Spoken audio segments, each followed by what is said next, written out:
One more win. That's all it takes for Bayern Munich to win the Bundesliga and return the Meisterschale back to Munich after beating Mainz 3-0 today.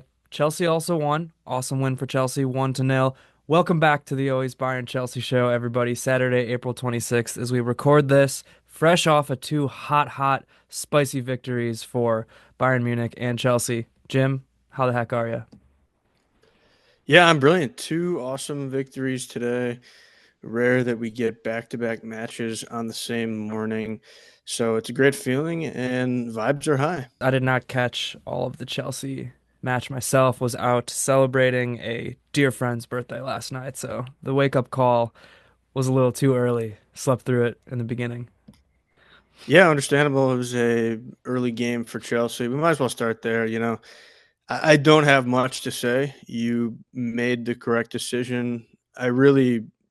I'm hoping that no neutral Premier League fans out there got up early for this one. You missed just a giant snooze of a match, one of the more boring and really pathetic matches I've seen in some time. And that's even saying that when Chelsea got the victory. So, yeah, we'll start there. It was a nice victory for Chelsea in a must-win match against Everton at home at the Bridge. And it's kind of coming off a very high pressure, high stakes comeback win against Fulham last week. Coming off, again, interesting comments by Enzo Maresca during the week. But hopefully, we're just blocking everything out and focusing on winning each game. And Chelsea certainly did that today against Everton. Yeah, big win for Chelsea. You've kind of been saying it. All these wins are basically must wins at this point. I think, what do they have, like four matches left or something? Bayern has three matches left, but I want to say the Premier League is 1 week more than the Bundesliga. Um, so yeah, good win for Chelsea against a tough Everton team who certainly doesn't have a lot of attacking firepower, but Everton has been known to kind of draw teams that are better than them. We've talked about it. I've personally been frustrated with Enzo continuing to lower the bar. And for I guess anybody who doesn't know, uh, Enzo was kind of saying, like, well, we don't really even expect Champions League. We're kind of punching above our weight right now. It's just frustrating to me to see him continuously like lower the bar. Yeah, real briefly on that. It's clear to me Chelsea does not have a good PR team. Enzo Maresca does not have anybody in his ear telling him how to say things.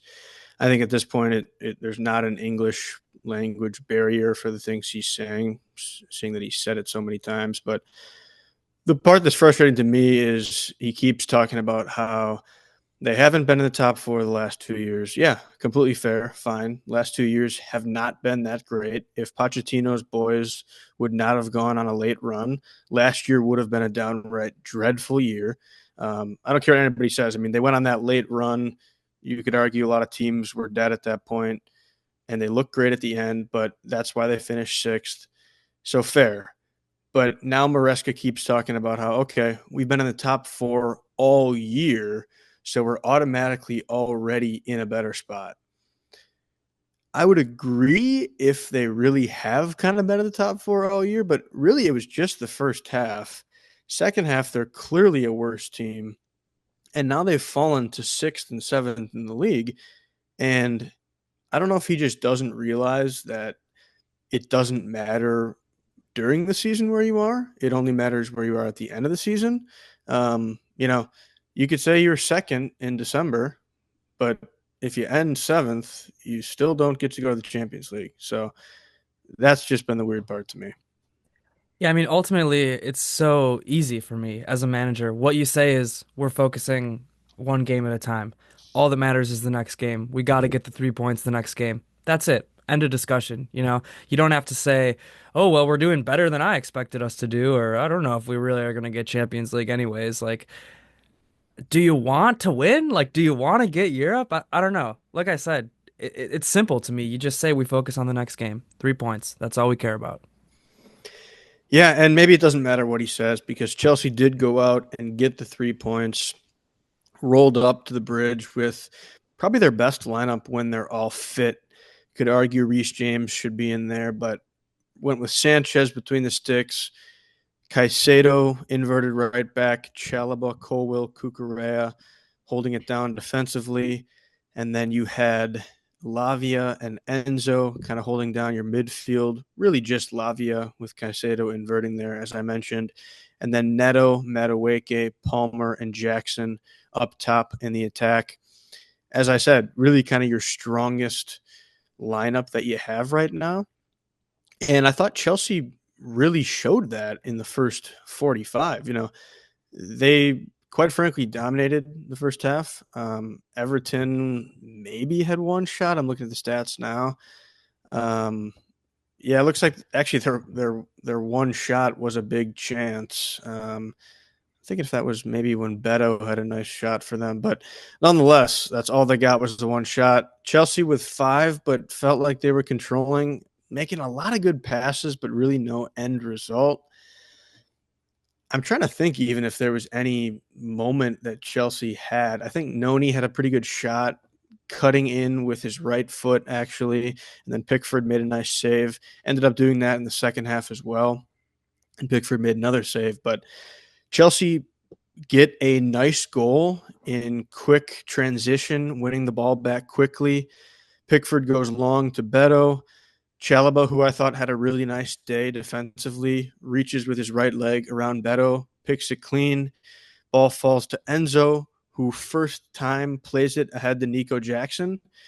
And he's in a good spot right outside the edge of the box. Maybe makes a touch, turns a little bit, and fires a real clean strike into the left corner of the net. And boy, was I thrilled. I mean, I think I even screamed at my TV. I texted you this, but I think I screamed at my TV as well. Fuck the haters, because Nico needed a goal, was desperate for a goal.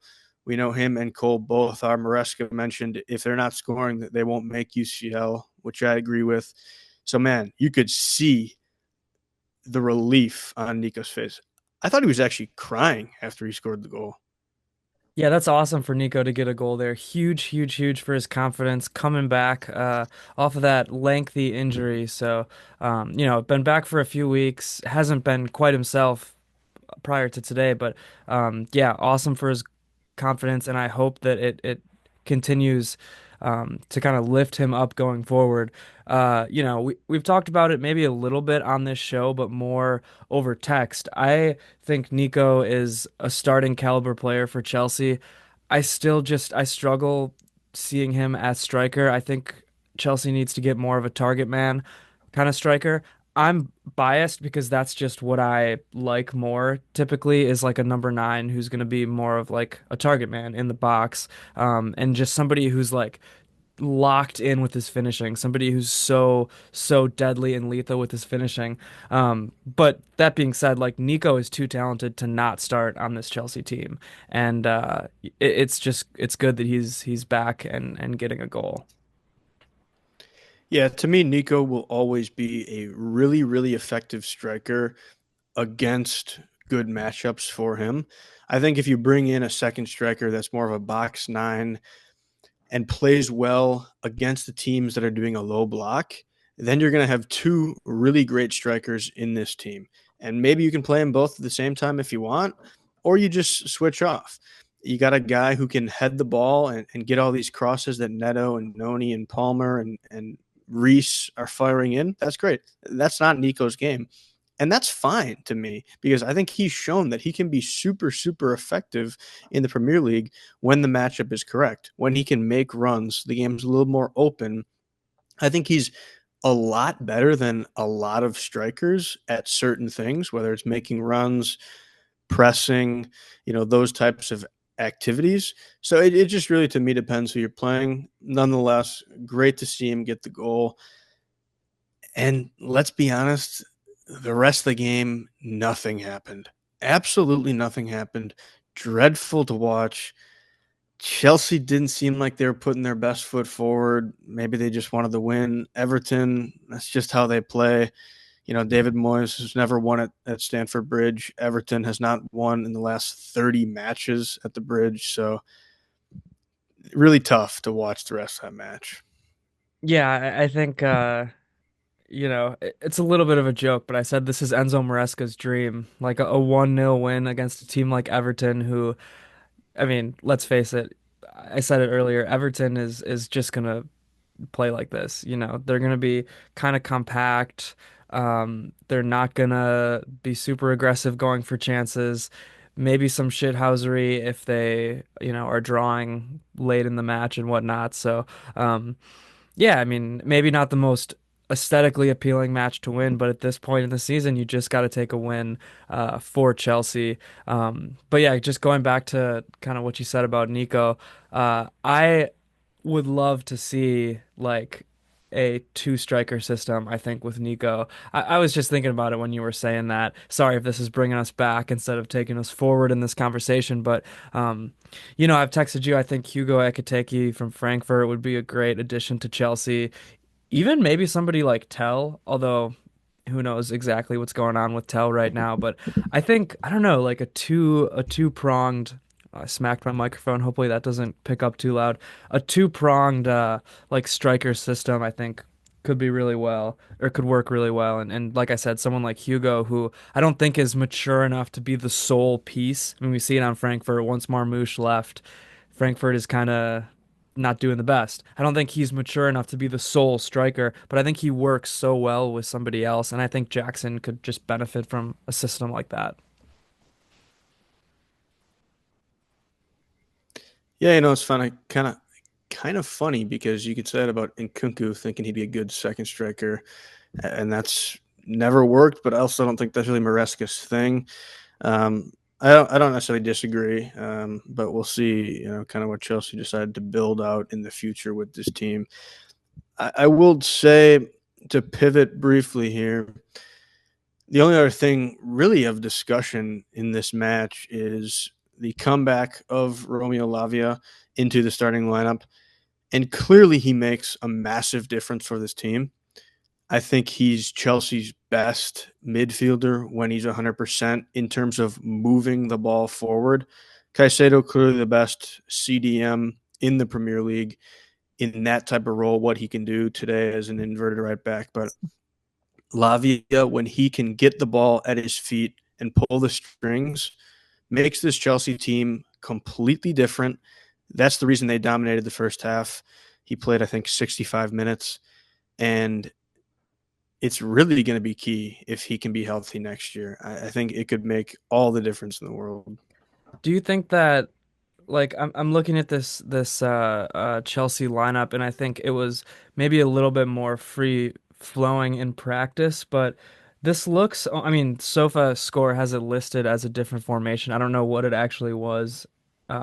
Like I said, in practice, it was kind of hard to tell from what I saw. It looked almost more free flowing, but I mean, they're playing with like if Caicedo, Lavia, and Enzo Fernandez start, that's kind of like three midfielders, right? And then are they kind of doing like a pseudo back three?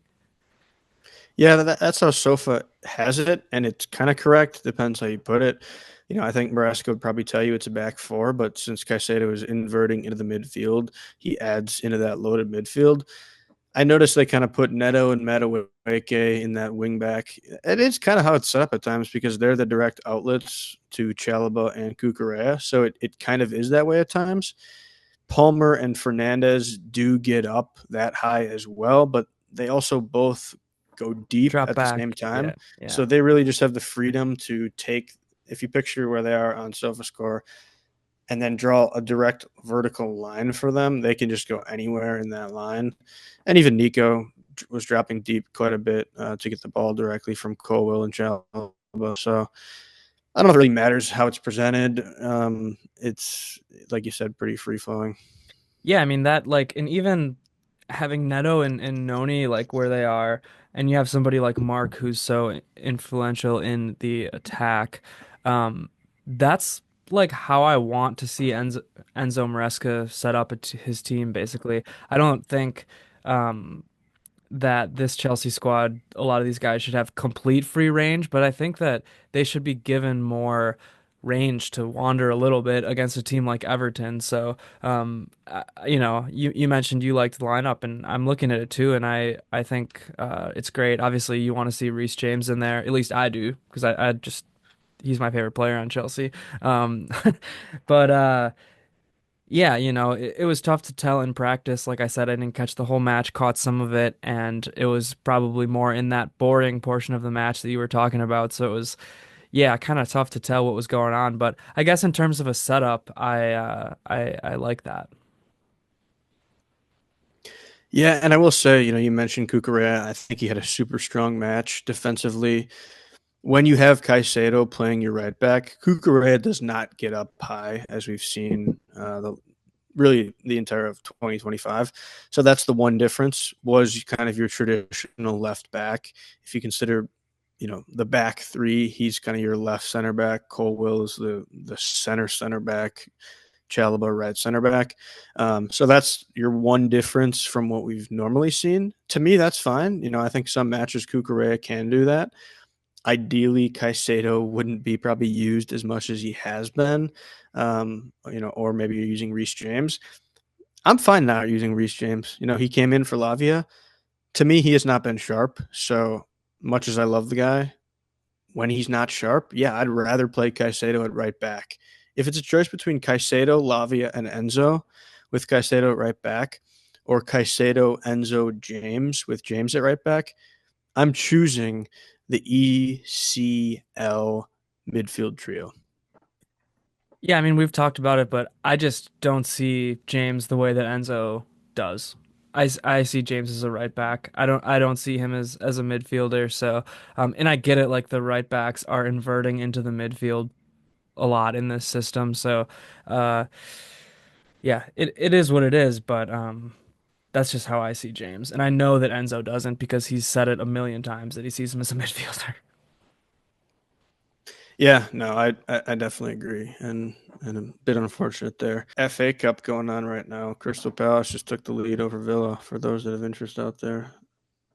There you go.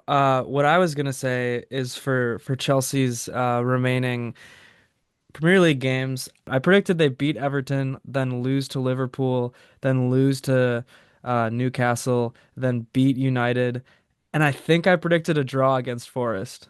Man, if only I could have actually remembered what I texted you, that would have been a cleaner delivery, but you'll have to, I guess, believe me. Yeah, and any Chelsea fans listening, or mathematicians out there, you'll know that would leave Chelsea nowhere near UCL.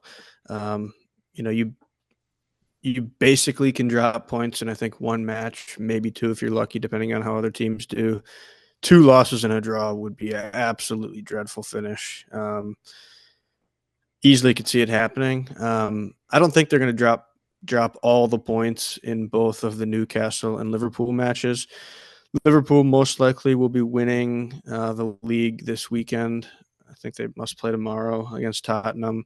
They just need a draw to win the league. So, hopefully they're celebrating and drinking and all those things all week long. It is at the Bridge. I do think Chelsea are going to get at least a draw there. They played Liverpool really well earlier in the year. I just think they do well against teams like that at times. And then the rest, yeah, I don't know if I have a prediction yet. It kind of has to be game by game for me to see how Chelsea are playing. It's obviously game by game, but you got to be happy with the win today. That's the main thing. Definitely happy, and hopefully can ride the momentum into Sweden this week in the UECL semifinal, and then back at the Bridge next Sunday. Back at the Bridge, great place to be. Do you want to transition into Bayern Munich? Yeah, let's do it. All right, well, Bayern got their 3-0 win over Mainz 05 today. That is 0-5 for those of you who do not are not as far in Duolingo as I am on your German lessons. Mainz 05, a team that's been struggling lately for sure. They were at one point all the way up in third place, I believe, in the Bundesliga, but they sat around fourth for a while. Now it looks like Dortmund won today, so I think they'll be down in seventh. Um, with this loss as well. Dortmund under Niko Kovac has been on a hot streak, but yeah, I kind of mentioned this in the little short preview I put out. Mainz is a team I love. I really love their coach, Bo Henriksen. I think he's done great things with this squad. I think his coaching philosophy is great. Um, and I love his passion. I love his fire. But yeah, I just think Mainz has been punching above their weight lately. I think they're a top 10 Bundesliga side, but I don't think they're a top 5 team. Realistically, you look at their roster and you think, how the hell are they competing with Bayern, Leverkusen, Dortmund, Leipzig, Frankfurt, like teams that are just way more talented than them? Yeah, I'd largely agree. I mean, I can't say I've seen a lot of them, but just know the strength of a lot of those other teams that are up the top there. And seems like they were kind of saying Mines lately has struggled as well, which must be kind of tough when you think you're competing all year and then things kind of fall apart toward the end. So, but good for them that they've been able to stick it out and fight for those potential European spots. Yeah, I mean they were one of the worst teams in the league last year for a good portion of the year before Bo came in and kind of turned things around. But yeah, I mean, Mainz is a club who, if you don't know the history of some of these coaches and the history of the Bundesliga, I guess both Thomas Tuchel and Jurgen Klopp coached at Mainz, so maybe known for producing some juggernauts of coaches. But let's talk about this match now because yeah, Bayern won 3-0. Awesome team performance from Bayern. A couple of moments in the match where they weren't looking so hot, but that was really it. And you were never thinking that they were going to lose this one. So great performance for them. And again, this means Bayern is one win away. Leverkusen beat Augsburg today 2-0. So now Bayern just has to win next week, and mathematically the title will be theirs. Yeah, I mean, it's a great thing for Bayern. Great day to be a Bayern fan, knowing that you're one step closer. You know, some of us have been kind of loosely saying the league has been wrapped up here, as we like to do, calling it well ahead of time. But when you inch closer, it's always a great thing. It's the same with the Premier League. You know, I called it for Liverpool. You know, probably 8 months ago. It feels like before the season even started. So um, it's just fun to do that. But yeah, no, it was a great performance by Bayern today overall, and certainly well deserving of those 3 points and the right to inch even further next week. Yeah, I mean, we saw a couple. Oh, I dropped my pencil. I'm sure that'll get picked up on the microphone too. We saw a couple of those classic Leverkusen stoppage time victories, improbable, like losing on XG, getting crushed. I mean, not crushed, but kind of getting dominated the whole match. We saw a couple of those this year, but ultimately Leverkusen ran out of steam here, and now there's rumors that half their team and their coach, Xabi Alonso, will be leaving next year. So it is. I guess they're kind of coming back down to earth, to just say it like that.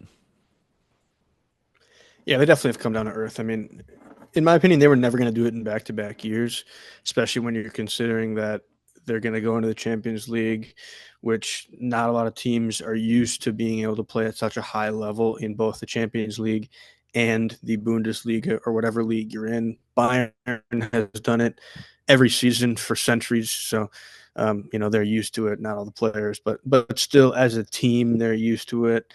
You see that with teams like Aston Villa in the Premier League, where it's just tough. So, not to mention what you kind of said, the behind the scenes stuff with Alonso, Verts, Jonathan Tah, you name any player that's probably rumored to be going to either a different team or staying or whatever. So it was always going to be tough. And you could argue at times Bayern maybe didn't have the strongest year, but at the end of the day, they have been the more consistent beast out of the two. Yeah, I mean, Bayern certainly dropped some points where they shouldn't have. But I was looking at the points totals from recent years for Bayern, and if they win out, that would put them, I believe, at 84 points, Bayern Munich, something like that. And that's actually more points than they've had in the league in a really long time. Granted, some of these seasons, like the league is wrapped up early, so you rest people and you're playing Champions League. So it's not like a one-to-one comparison. You can just compare points to points in the Bundesliga. But I will say, like, statistically, if you look at, goals scored, goals conceded, all this stuff, throughout this year and past years, it's been a really, really damn good season for Bayern Munich in the Bundesliga. Obviously, Europe is a little bit of a different story, but they've been just solid overall in the league, and they've just been doing what they needed to do, and that's what they did today. They took care of business. And good teams know how to take care of business at the end of the day, and that's what's most important coming away from this victory against Mainz today, I think. Yeah, I would agree with you. I will run through the lineup just to maybe say a little bit about how each of the players did, and then maybe say a few words about the match in total. But first of all, Jonas Erbig still in between the sticks. Neuer is working on his comeback. If you'll remember, he was brought back into intense training during the international break for some reason and re-injured his calf. He's been out now for a long, long time since that first leg against Leverkusen in the Champions League. So Jonas Erbig once again today stepped up. I mean, he wasn't tested a ton, but the kid had some really damn good saves. Second half, he had one of the best saves I've seen all year, where he was full on like parallel with the ground, full body extension, diving to save it. So he is really stepping up, and even more than his physical attributes and his physical ability to save the ball, it's just the confidence he has, the way he plays. It is like Neuer. And I've been saying this week after week. I'm not ready to anoint anybody the next heir to Neuer's throne, but I'm getting close to anointing Erbig because he has really, really surprised me, at least, with how confident he looks playing on the ball. It's something that I just haven't seen from Peretz, Nubel, name it. These guys that Bayern has brought in to try to be the next Neuer. It's something that I haven't seen from them. So just wanted to shout out Jonas Erbig again there. We saw the back line of Konrad Leimer, Eric Dyer, Min Jae Kim, and Josip Stanisic. I thought it was a really good game from all of them. Kim was probably less active than the other three, but he's been injured. Leimer was so involved. It was just a classic aggressive Leimer game where Leimer is up and down the pitch, contributing offensively, defensively. Same with Stanisic, even though he's playing out of position at left back. And Eric Dyer, I mean, what can I say about him that I haven't already been saying? The guy just steps up and proves that he can be a Bayern Munich center back week after week. And you would have asked me that, if you had asked me, can he do that before he came to Bayern Munich last winter, I would have said, an outcast at Spurs? Probably not. But the guy's just stepped up. I mean, it's just the right environment for him. He's looked great. Midfield, we saw Joshua Kimmich and Alexander Pavlovich. Both of them did very solid as well, I thought.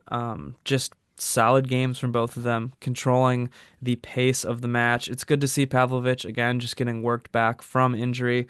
Um, there, and then we saw a attacking setup of Michael Olise on the right, technically Serge Gnabry in the middle, Leroy Sané on the left, and Harry Kane up top. Again, when we see this lineup where you don't have Musiala or Muller in there at the 10 and you have like Gnabry at the 10, really those four attackers are just so fluid. They're almost anywhere interchanging with each other. So that's kind of how they lined up, but they were everywhere. Yeah, of note in that lineup, listening to you speak there, just love the Eric Dyer love and value that he brings to the team as always, and great to see him later in the match have some magic. But yeah, I thought it was a pretty solid lineup for Bayern when I looked at it briefly at the end of the Chelsea match, start of the Bayern match, and I do think certain guys have just been playing pretty solid lately too. So Stanisic seems like such a consistent presence there, and yeah, Erbig to me has not really done anything incredible or poor, which is great as a keeper, especially when you're technically the backup. Yeah, agreed. And then I guess I will say too, like with that attack, I thought Leroy Sané had a great game. I thought he was probably the best player on the day for Bayern Munich. I thought Michael Olise started slow, but eventually got into it and did really good. Serge Gnabry pretty much was a nothing burger today, in my opinion. He lost the ball like probably 3 or 4 times dribbling in the box, which was uh unfortunate because he's been so dynamite lately. But yeah, I mean, really no problems with the lineup. Thomas Muller was sick, so he was kind of like coming back from that. I do think now his last 3 matches, you got to start him. It will be interesting the rest of the year now that you do just need, basically a point to wrap up the league. When you get into the last couple that don't necessarily have anything to play for, um, what you choose to do there. Do you go on vibes? Do you go on giving guys confidence into the next season, or do you play a Muller as much as you can because he's in his last ride?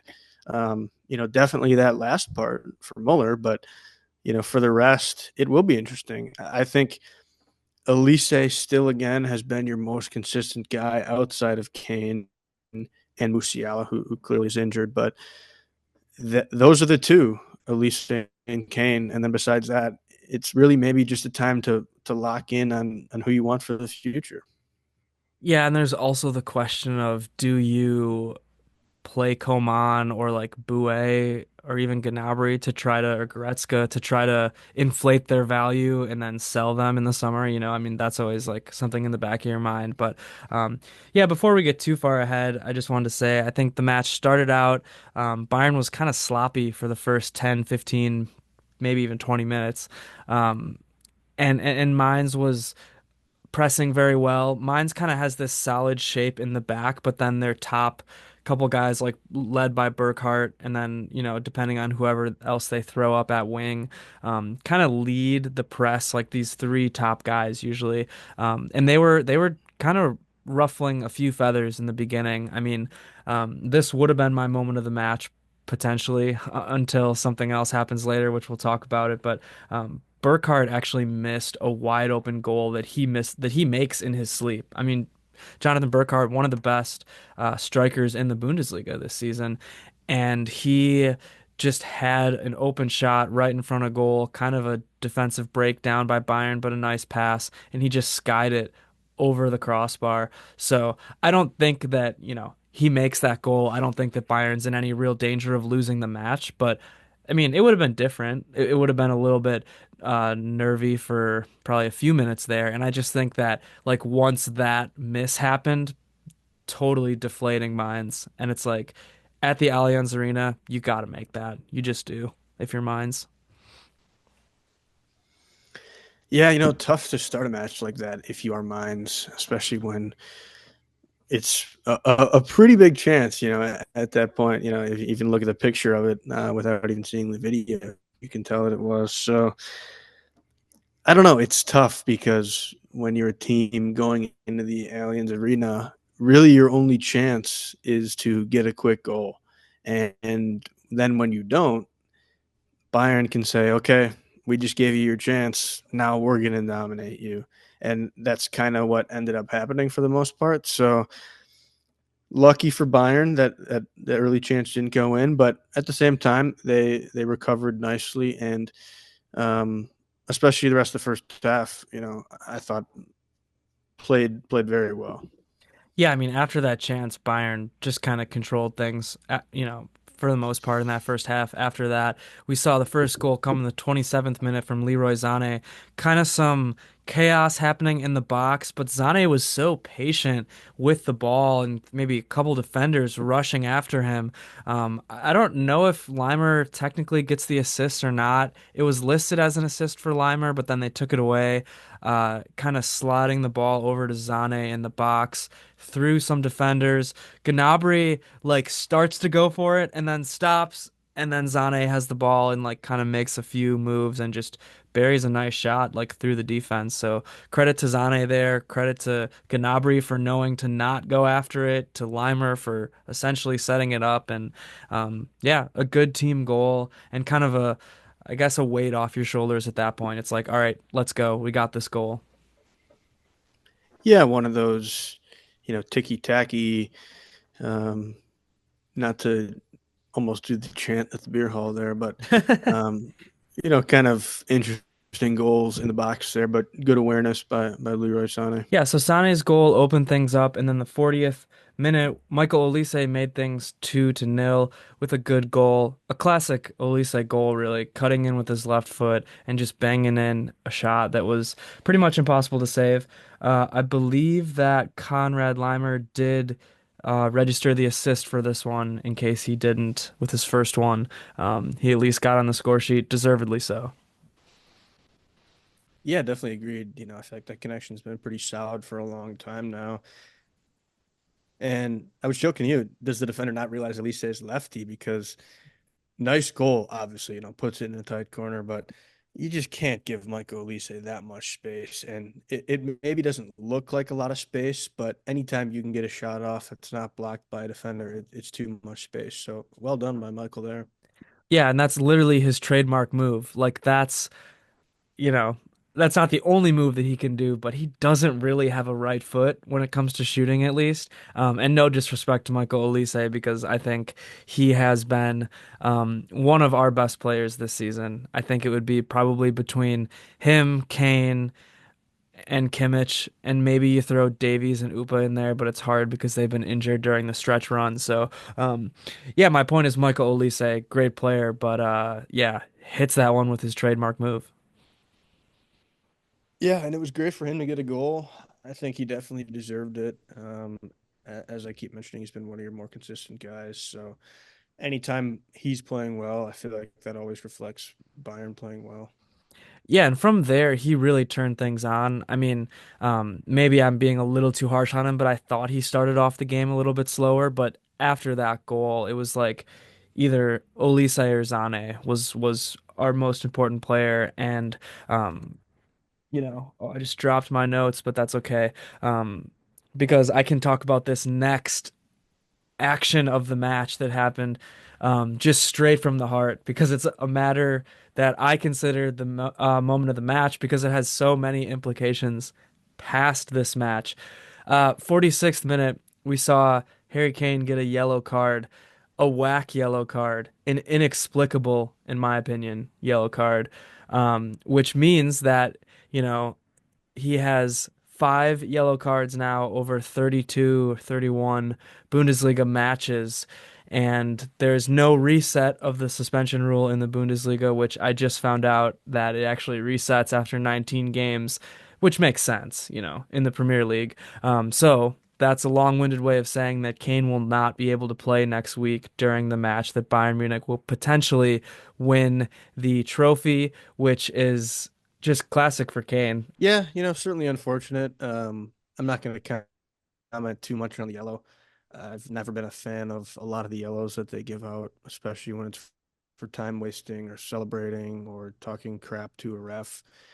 Refs like to make a name for themselves. They do it often, and unfortunately, that's the reality of this beautiful sport. There's some aspects of it that are not so beautiful at all.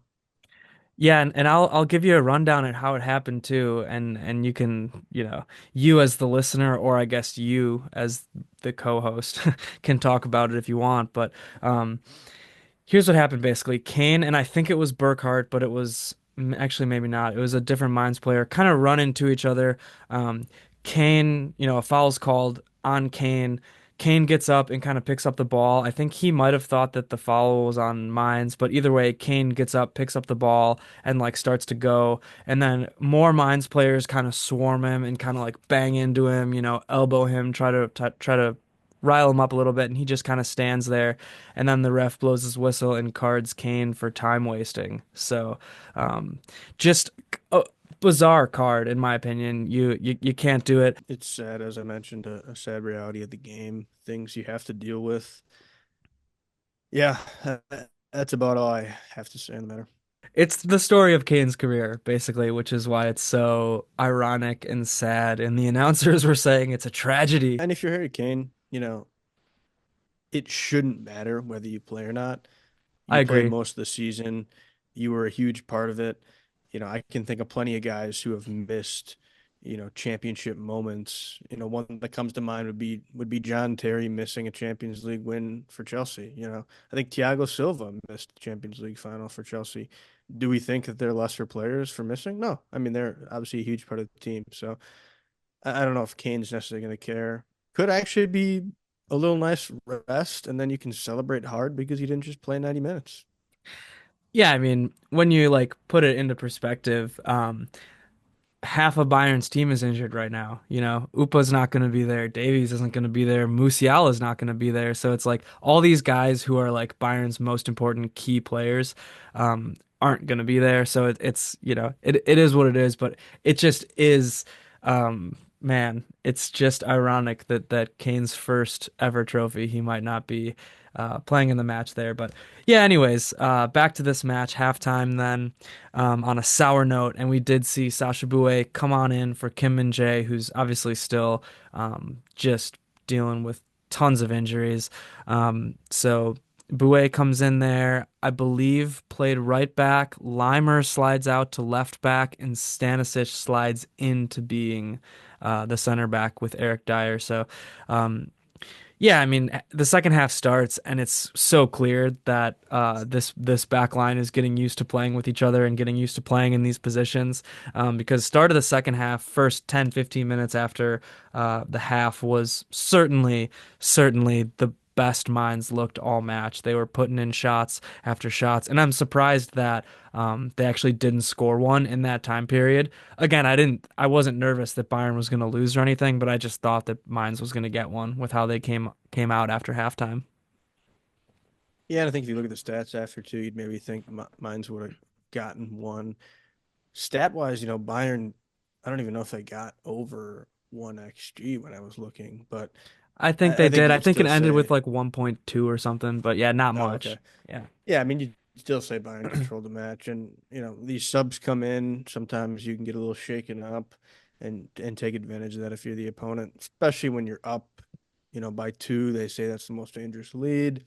More of a hockey thing, in my opinion, not as much soccer. But nonetheless, Bayern did ultimately do a nice job of holding on defensively, and Mainz did not uh, get a little sniff of net. Yeah, and that was because of Urbig and Dyer, in my opinion. Actually, Stanisic had a couple nice plays too, but Urbig had that save I mentioned earlier, I think in that time period or maybe a little bit later. But Dyer had a sliding save in there.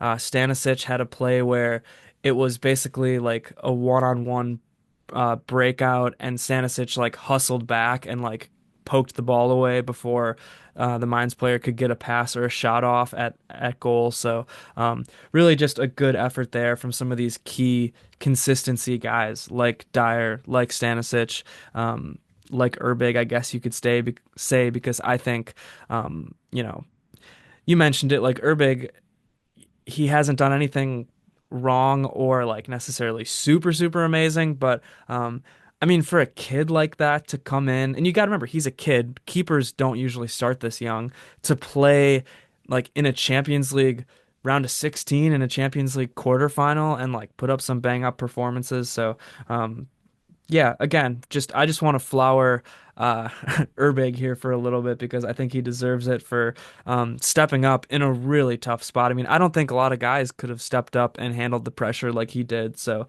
there you go with Urbig. But mine's being more aggressive, becoming more desperate for that goal as the match ticks on does also mean that they're going to be more vulnerable for counters. They're going to be more vulnerable and susceptible to Bayern Munich running attacks. So that's eventually what happened, like way later in the match, 84th minute, where Dyer got that goal. But we saw Bayern really pull a lot of chances in before there. Zane went off the post twice.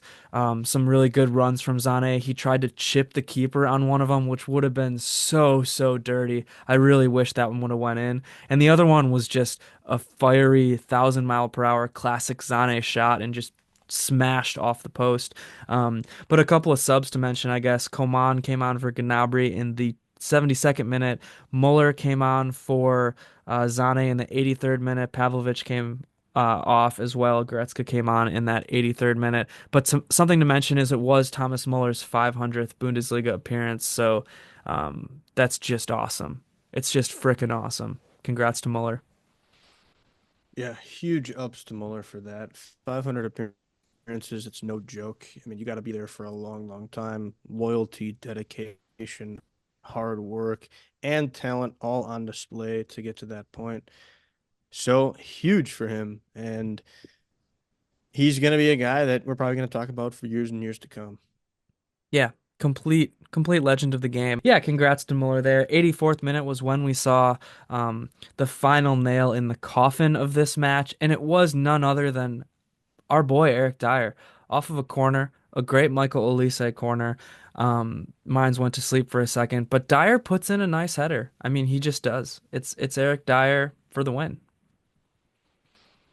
Yeah, really nice corner from Elise. I love corners that are kind of near post there. And especially from a lefty in Elise and Dyer's there at the correct post and makes the correct header. So again, Eric Dyer, we're both big fans of him. He just puts in good shifts time and time again. There's really nothing else to say. I mean, he that's just what he does. And it's huge for Bayern. Do you want him to be a starter forever? No, probably not. But do you want him as a depth piece? I think, of course, you'd take him night in and night out. Easily. I don't know what Bayern's waiting for. Extend him. Like, he's cheap. He's a great locker room guy, too. I mean, Kimmich called him the best teammate he's ever had. You know how many legends of the game Kimmich has played with? And he's called That's a bit Eric. far. He did. I mean, everybody loves him. He is an important part of this team. I mean, I've said it a million times. I wish company would have noticed him earlier, and maybe we would have seen Upamecano healthy at this point in the year. Maybe we would have seen Kim not so banged up at this point in the year. But um, it's funny. Like if you don't know, Eric Dyer's kind of a meme because of the Spurs stint. The Spurs nature of Spurs players, I guess, for lack of a better It's called uh, being Spursy. Yep. yes, for lack of a better term, bottling, not winning anything. You know what I mean? I mean, I'm sure you'll love that as they are obviously a London rival of Chelsea, but um, yeah, so it's just funny to see Dyer come in and make such a big impact. And I talked about it after the Champions League matches, but 2 years in a row now, he's played better than Kim has in the Champions League, like quarterfinals, last year semis, even like round of 16. He has. And Kim has so many like better physical attributes and like raw talent about him than Dyer does. But um, you know, a big part about being a center back in my mind is that communication aspect. And for whatever reason, like Kim doesn't have it. I don't know if it's like a language barrier thing. I don't know if it's whatever, Upamecano is not very vocal either. He's more of like a lead by example guy, and he showed this year that he can step up when it counts. He's not going to make those silly mistakes he did in the past, where Kim kind of did this year when it mattered. And I mean, I'm feel like I'm professing my love for Eric Dyer, but I also don't think he's like a starter, but or at least a starter every match. But I think you got to extend him. I just think you do. Yeah, the key thing is for this season is Dyer has two Achilles where Kim does not. So Hey, that's fair enough. And he has no loose bodies in his knee like Upamecano does, which I still don't know what that injury means. I don't understand that at all. That was the medical diagnosis that Bayern reported for Upamecano's knee surgery. Loose bodies in his knee. really tough coming from you saying something about a weird knee injury. Hey, that's a good callback. I did have a such a strange knee injury that required surgery as a young child, a disease where blood was not flowing into a part of the bone of my knee that really is only ever really seen in old timers, but I somehow had it as a young child, so maybe that's a sign of an old soul. Could very well be. Yeah, I mean, the last thing to say about this game is we did see the Bundesliga debut for a youngster in the 88th minute. Jonah Kusi Asari, I think is how you say his name. I'm it's Asari, but I think it's the Kusi Asari part that I'm getting caught up on. But yeah, anyways, kind of like a striker. He came in for Kane, a tall, lanky at this point, but he's still a kid. Guy who really did nothing in the last 2 minutes of the match, but what could you have expected him to do? So, anyways, just good to see him get thrown in there. I hope we see more youngsters in the end of this season because Company certainly, for all the good things he's done for this team, he has not implemented the youth at all. Yeah, I think Bayern's just a tough team to implement youth unless you get toward the end of the year where you have potentially huge leads and you're crushing the league. You're playing Champions League football. That's probably what you use the Pokal for if you can, but they haven't done that well in it anyways. So it's just been tough, I think, for him to find the way to do that, especially as a first year manager. Yeah, well, here's the thing. Like, Company gets buried online and by fans for not implementing the youth. And there's some truth to that. Like, he needed to play Tell more earlier in this year. I think he needed to rotate some guys in a little bit more. But here's the thing. If he does that and then Bayern loses, he's on the hot seat right away. Young manager getting relegated with Burnley. If he loses a couple games in a row, like people will be calling for his head. So it's really like a lose-lose for Company in that situation, that scenario. Yeah, no, I definitely agree with that. Yeah, so I mean, I think we've talked about it enough, but next week, against Leipzig, that's the match that they could win the Bundesliga in. If they win the match, doesn't matter about Leverkusen's result whatsoever. Bayern Munich wins that match. Harry Kaneless. You got to start Muller, right? I guess that's one preview piece I'll give for that. I think you got to start him. I mean, Guerrero's gonna still be out. You'd really have nobody else, right? Yeah, no, it's going to be interesting to see what they do decide from a lineup perspective next week. Um, yeah, again, I'm not in Company's head, but definitely looking forward to seeing what they do. Yeah, well, Don't do it. I thought there you were might gonna be make a there head might be joke. room for you in there is all I'm gonna Yeah, say. yeah, there it is. Um, There it is. but yeah, I mean, you know, Bayern Munich beat Leipzig 5-1 earlier this year in what you could argue was their best match of the season. And they actually lost to Mainz 2-1 in what you could argue was their worst match of the season. So we'll see what's going to happen. Leipzig will be fighting, fighting, fighting for Champions League.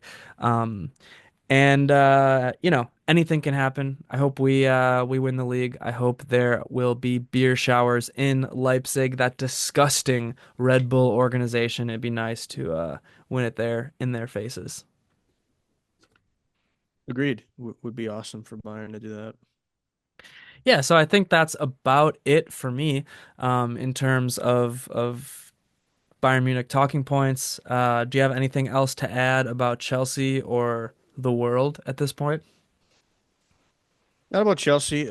Couple things to note. Um, Crystal Palace up 2-0 actually against Villa, FA Cup semifinal. Interesting to watch just because if a team wins the FA Cup that is not in UCL contention, that will be another Premier League team added to the Champions League, but will not affect the top five race. It'll just be an additional team. So you don't have to stress if you're a Chelsea fan thinking about, oh, would it be top four then? Still would be top five. So we could have six teams potentially from the Premier League getting into Champions League next year. Actually, that's true but false the way I said it. Um, because it wouldn't be Champions League for the FA Cup necessarily, but it would be Europa, I think, because that's what happened with United last year. They won the FA Cup, got into Europa, but there could be a team added to the Champions League because of the Europa. Is why I was getting those mixed up. Hmm. If Tottenham or United win the Europa, which they're both in the semi, if I was a betting man, I would guess one of them do win it. They would get into the Champions League because of winning Europa. So we could have an additional team in the Europa and an additional team into the Champions League, and really an additional team in the Europa if Chelsea win the Conference League but don't get the Champions League. I think then you could have three potentially in Europa, which would be interesting. Um, but nonetheless, things to watch there. And then another thing in English football that is so, so special. A result right now that, if it holds, would be just astronomically insane. In fact, Wrexham right now are up 2-0 against Charlton, playing at home. One match remaining in League One. If that result holds, they will be through on automatic promotion to the championship. Just crazy. I mean, I started watching their documentary, Welcome to Wrexham. They bought the team in the National League, which is non-league technically, the fifth league down. Their first season, they make the playoffs, but don't quite make it. Really tough to get out. Only one team makes it out. Then they make it into League Two, instantly promoted to League One, and now to be instantly promoted to the championship would be so unprecedented and really quite special. So shout out to them. Wow, it sounds like they're only, I guess, 2 seasons away from the Premier League. Yeah, it's definitely a different beast. I would be expecting them to be a bottom half championship team for sure for next year and probably even the year after. I mean, from a wage perspective, from a skill perspective, tactics, managerial, it's just a different beast, and they probably need outside investment as well. So, going to be tough, but either way, it's quite the journey they've been on. Well, it's almost as good of a story as Heidenheim. Yeah, maybe so, maybe so. Shout out to them, All right, unless well, they go down. yeah, unless they go down. Yeah, if you didn't know, the Bundesliga is different from the Premier League in promotion relegation. Bottom two teams automatically relegated. Top two teams in the Zweite Bundesliga automatically promoted. The third place team in the Zweite Bundesliga plays a one of the most intense matches imaginable, a relegation promotion playoff against the 16th place team in the Bundesliga. So that those matches are always so freaking cool and so insane. Yeah, that does sound awesome.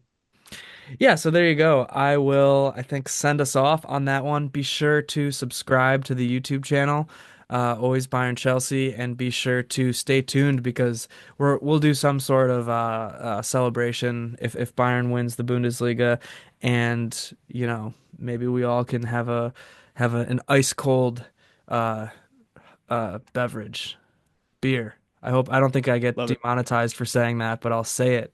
Beer. I can drink beer if Bayern wins the Bundesliga. So I'll send us off now. Mia san Mia. Up to Chelsea.